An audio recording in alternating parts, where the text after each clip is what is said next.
Julius Jones is still with us tonight, thanks to Oklahoma Governor Kevin Stitt. He commuted Jones's sentence, giving him life in prison with no chance of parole. Jones was convicted of first-degree murder in 1999 after a carjacking turned deadly. The Oklahoma Pardon and Parole Board recommended commuting his sentence due to questions about his innocence and issues with the state's lethal injection procedure. Jones's lawyers were hoping that Stitt would grant him a chance at parole, but said they're thankful that he wasn't executed. Just a block from Julius Jones' cell, several of his supporters embraced as the news spread that he would not be executed Thursday. Pastor Keith Jossell would have been in the chamber with Jones during the execution. My was to be a priest for Julius and help escort him to the doorsteps of heaven, to make sure that in that chamber that there was at least one person in there that loves him. The 41-year-old is in prison for the 1999 shooting death of Paul Howell during a carjacking. Jones says he was framed by the actual killer, a high school friend who was released from prison after 15 years. Jones and his family say he never got a fair trial and was at home at the time of the shooting. The state's Pardon and Parole Board voted 3-1 to recommend Governor Stitt grant clemency to Jones and commute his sentence to life in prison with the possibility of parole. But the governor released a statement saying, after prayerful consideration and reviewing materials presented by all sides of this case, I have determined to commute Julius Jones' sentence to life imprisonment without the possibility of parole. Jones' supporters want him home. I'm recognizing that we still have work to do. I promised Julius that however long it takes, that we would continue to fight so that he would get the opportunity to be able to be free. The governor says Jones cannot apply or be considered for a commute, pardon, or parole for the rest of his life. While still in prison, Pastor Jossell says Jones can continue to make a difference. He still can be able to mentor other people. He can still encourage other people. He wants to make sure that other young people don't make the mistakes that he made as a kid that ended up getting him caught up in a system that was refusing to let him go. I'm Derek Lewis for Black News Tonight. Julius Jones is off of death row. Let's take a minute, first of all, to exhale. Let's take a moment to give thanks. Let's take a moment to celebrate that this young man will not be executed by the state. Even if he were guilty, I'd be raising these questions about whether or not he should be executed by a state that doesn't have the technological accuracy, the moral authority, or the philosophical argument persuasive enough to make me believe that you should kill people who are your own citizens. But he didn't do it. The evidence is compelling. The evidence is persuasive that Julius Jones did not do that. So we should be particularly grateful that Julius Jones was not executed, but we must also be grateful to the people who made it happen. Notice that I said people. Notice that I said people.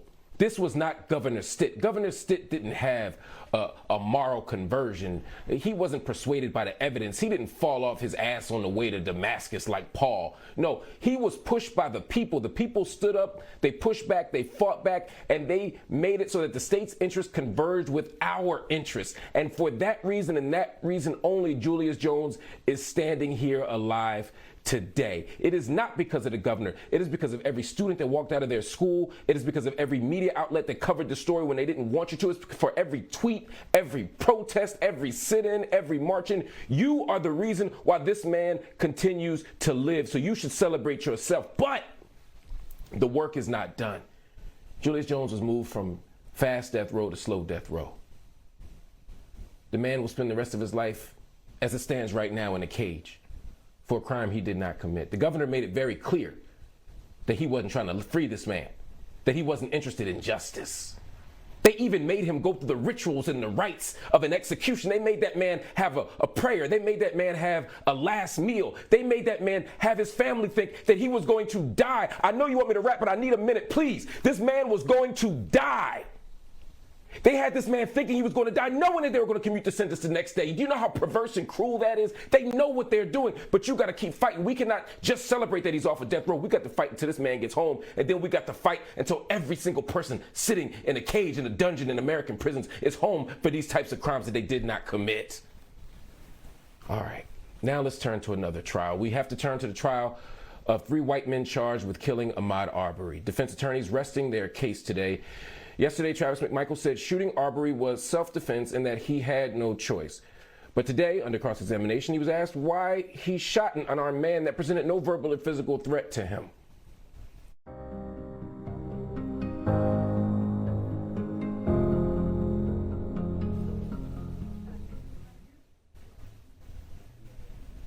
Mcmichael said he only wanted to talk to Arbery and said Arbery seemed angry, combative, and confrontational. On the cross-examination, prosecutors said Mcmichael had no evidence to suggest Arbery had stolen anything. And Mcmichael said Arbery never yelled at them, never threatened them, or showed a weapon. Prosecutors said the only thing Arbery did was run and try to get away from the men in the pickup truck. Once they trapped Arbery, Mcmichael shot at Arbery 3 times, but only 2 shots hit him. Here's more from the lead prosecutor asking Mcmichael why he kept pursuing Arbery if he believed he was a dangerous man. So when you first pulled up to him, very first time, you confirmed it was him, right? Yes, ma'am. All right. You testified under oath to this jury that I'm not going to chase or investigate someone who is armed, right? That's correct. And yet you want this jury to believe now that he was a threat to you, okay, and that you perceived him as a threat, yet you continued to chase him down Burford. I didn't know if he was a threat or not. He never reached in his pockets, and I wanted to see what was happening. I figured I could talk to him at this point, or, getting up to him on the second point. But hadn't at this point he demonstrated not once, not twice, but 3 times he did not want to talk to you? When I'm at the stop, when I stopped at Burford? Mm-hmm. Right, because you pulled up to him once, he doesn't want to talk to you. You back up, he doesn't want to talk to you. You pull down Burford, your dad's yelling, cut him off, and all of a sudden he runs back, he doesn't want to talk to you. That's 3 times he's demonstrated to you that he does not want to talk to you, correct? Yes. Closing arguments in the trial are expected to begin on Monday. BNC will have continuing coverage of the case. Makita's Cookies, the store where rapper Young Dolph was shot and killed yesterday, has released a statement on Facebook regarding the tragedy. The black-owned bakery said that they are closed today as they grieve over the passing of Dolph, who was a regular customer. Dolph was only picking up cookies for his mother yesterday when 2 unidentified gunmen approached the rapper and shot him. Memphis police say they are working urgently to find the suspects as they fear retaliation may come soon. Dolph and another Memphis rapper, Yo Gotti, previously had beef, and this has prompted police to shut down Gotti's family-owned restaurant, Prive, to prevent any possible violence. And now for an important development in the aftermath of the R. Kelly trial. 38-year-old Michael Williams has been sentenced to 8 years in prison after pleading guilty to setting a car on fire outside of the home of one of R. Kelly's accusers. Last June, Williams reportedly poured gasoline around the car in question and ignited it, while the victim and her family, including 3 other adults and 2 children, were inside the house. Prosecutors said Williams had hoped the arson would scare the witness from testifying in the sex trafficking trial that eventually led to R. Kelly's conviction in September of this year. 2 of the men convicted in the murder of Malcolm X have officially been exonerated. The news comes decades after decades of doubt around who actually killed the civil rights icon. A Manhattan judge dismissed the convictions of Muhammad Aziz and the late Khalil Islam today after new evidence weakened the case against them. It was also found that authorities withheld some of what they knew. The 3rd man, Mujahid Abdul Halim, admitted to shooting Malcolm X, but said neither Aziz or Islam were involved in the shooting. Halim was paroled in 2010. Islam's son spoke out about the exoneration. I was in my mother's belly when he was taken. So for 25 years, there was no father-son connection except through, visitation rooms. So the fact that it almost sounds casual to me that he's being exonerated. So the great pleasure is not there because he's not here with me. President Muhammadu Buhari today welcomed U.S. Secretary of State Anthony Blinken, who arrived in Nigeria earlier today to discuss troubling national security issues facing the West African nation. U.S. President Joe Biden, who during the campaign trail in 2020 was critical of how Nigerian officials handled the end SARS rallies that challenged unchecked police brutality in Africa's most populous country, now sends top diplomat Blinken in hopes of assisting Buhari's administration with domestic security as well as counterterrorism strategy and counterterrorism tactics. Blinken also celebrated the signing of a $2.17 development objective assistance agreement. It's $2.17 billion, I believe, agreement which will bolster Nigeria's infrastructure, improve its green economies, and aid in Nigeria's financial recovery as the nation fights against terrorism and COVID-19. Meanwhile, U.S. Special Envoy to the Horn of Africa, Jeffrey Feltman, arrived earlier today in war-torn Ethiopia, joining Blinken in the call for peace amid civil conflicts in the region, just a day after Blinken began his 3-stop African tour in East Africa. Feltman met with former Nigerian President Olusegun Obasanjo, who now represents the African Union, as they discussed solutions in addressing the ongoing one-year Tigray war.